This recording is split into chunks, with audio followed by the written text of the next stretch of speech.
Æthelstan, 924 to 939, the first unified crown. At Winchester, Æthelstan converted fragmented kingdoms into a controlled monarchy.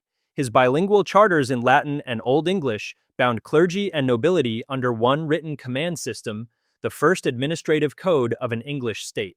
In 927, he forced the kings of Scotland and Wales to submit at Ament Bridge, a public surrender that redefined Britain's power map. A decade later, his army at Brunanburh annihilated a united Norse and Celtic alliance, extinguishing every rival crown north of the Humber. Through standardized coinage, fortified burhs, and political marriages across Europe, he fused warfare, law, and bloodline into one structure of domination. Æthelstan's England functioned like engineered authority, mechanical, absolute, and designed to endure beyond its maker. Edmund I, 939 to 946, the king who reclaimed and rewired. In 941, Edmund I reclaimed the 5 boroughs. Derby, Leicester, Lincoln, Stamford, and Nottingham were retaken after Norse king Olaf Guthfrithson's death. The Treaty of Tamworth placed them under English law, re-establishing control across the Danelaw. In 942, he crushed a Mercian revolt by executing rebel leaders and replacing them with West Saxon governors. In 944, he expelled Ragnall from York, erasing Norse command in Northumbria. In 945, he captured the son of Scottish King Donald II and ordered his blinding for treaty violation. That same year, he formalized fixed weregild fines to end blood feuds, outlawing personal vengeance and transferring punitive power to the crown.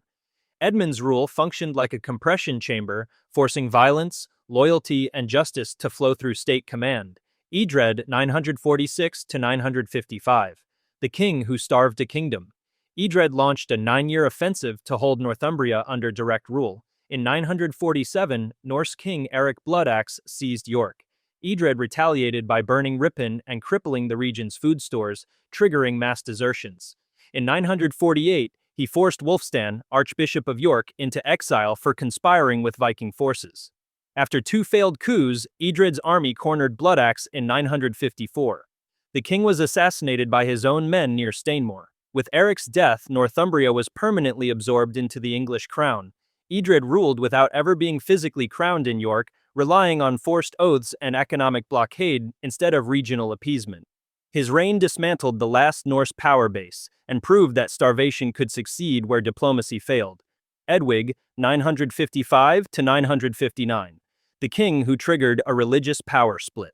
Edwig's reign collapsed under scandal and resistance. In 956, he appointed unqualified nobles to top church positions, triggering a revolt led by Dunstan, abbot of Glastonbury.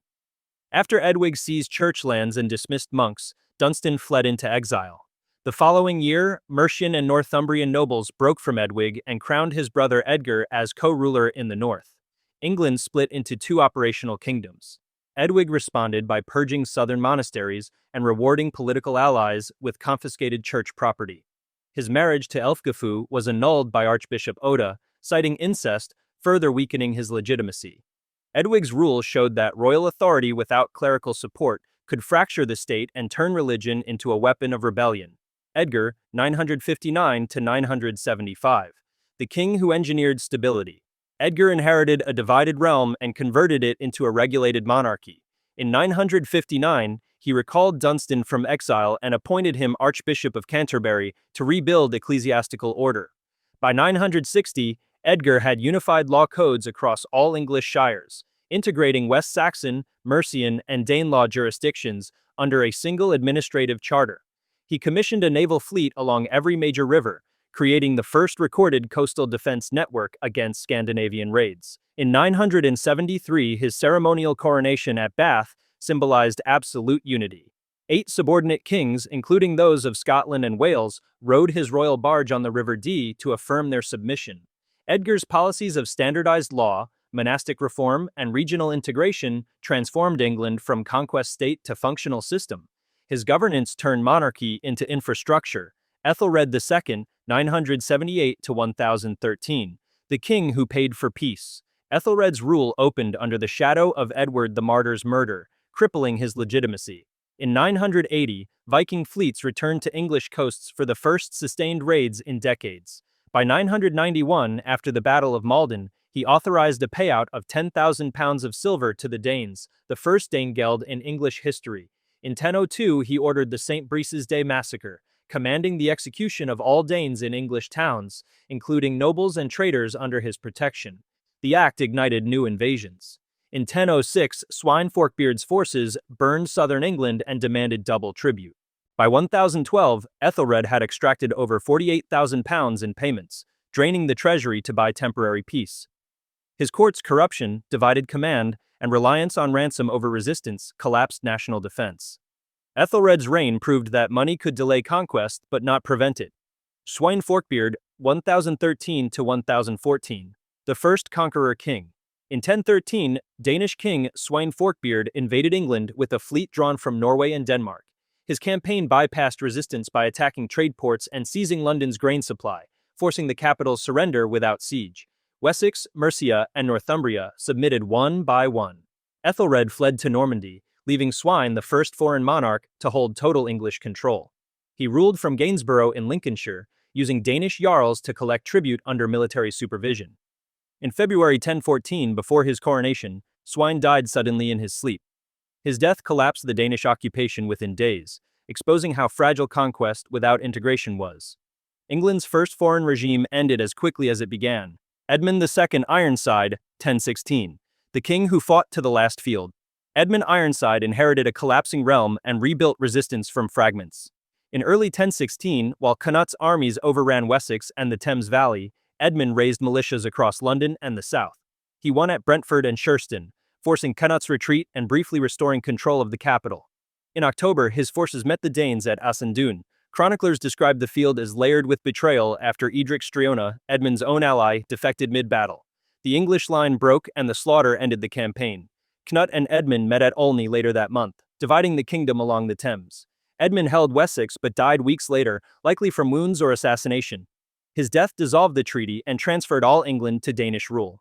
Cnut the Great, 1016 to 1035, the king who turned conquest into system. Cnut's reign began in execution and ended in empire. In 1017, the traitor Edric Striona was beheaded at the royal feast, the public symbol of regime purification. Power was divided into 4 administrative zones. Wessex, Mercia, Northumbria, and East Anglia operated under Danish military governors supervised by the crown. From Winchester, Cnut unified coin production into a single silver standard, creating the first centralized currency network in Northern Europe. The church served as fiscal infrastructure. Bishops collected taxes, monasteries secured royal revenue, and faith became an extension of policy. By 1028, his authority spanned Denmark and Norway, binding 3 kingdoms through fleet control and standardized law. England functioned as the empire's economic core, its ports regulating every tribute across the North Sea. Harold I, 1035 to 1040, the king who ruled without right. Harold Harefoot seized the English crown, while Knut's son Harthacnut remained in Denmark. In 1036, he blocked Emma of Normandy and her younger son Alfred from claiming succession, ordering Alfred captured at Guilford. The prince was blinded and executed, removing the last direct heir of the Anglo-Saxon line. Harold governed through military enforcement, relying on Mercian lords to suppress southern loyalty to Emma and Harthacnut. In 1038, he expelled his stepmother from Winchester and seized the royal treasury. His rule lacked coronation or legitimacy, but maintained order through control of tax routes and coastal garrisons.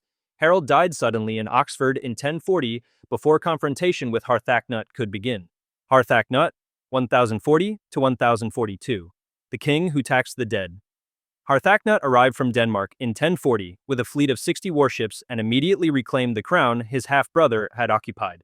His first act was retribution. Harold Harefoot's body was exhumed from Westminster and thrown into a marsh near the Thames, a royal statement that rebellion carried no grave.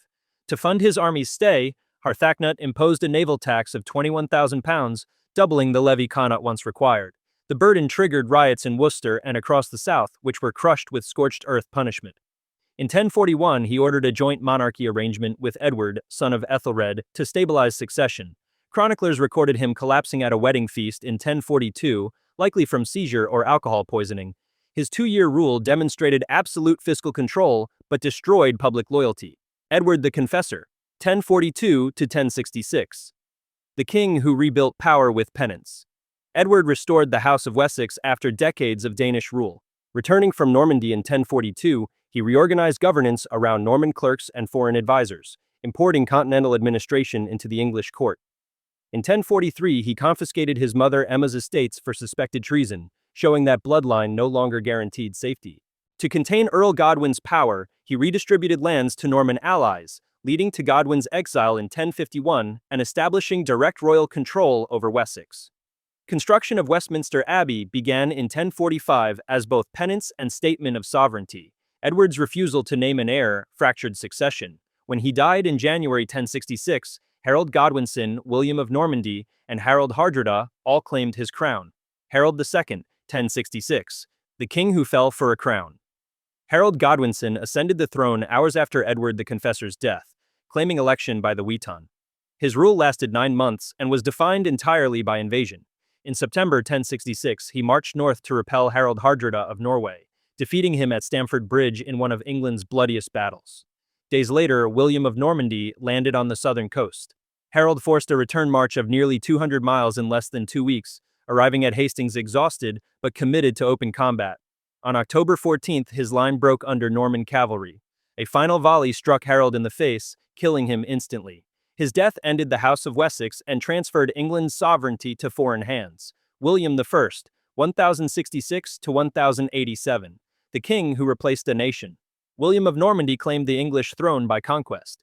After victory at Hastings, he advanced on London, forcing the Witan to acknowledge him as king before his coronation on Christmas Day, 1066. Between 1068 and 1070, he crushed uprisings in Exeter, York, and the North through systematic devastation, later recorded as the Harrying of the North. Entire villages were burned, crops destroyed, and populations starved to eliminate resistance. By 1071, Anglo-Saxon nobility had been replaced by Norman barons, bound through land grants and military service. In 1086, he ordered the Domesday Book, a complete audit of land, livestock, and labor, creating the first centralized record of national wealth. Castles, cathedrals, and feudal chains transformed England into a garrisoned state under foreign rule. Watch Every Unspeakable Experiment of Japan's Unit 731, explained to see how war turned science into torture. Subscribe for more history the world was never meant to remember.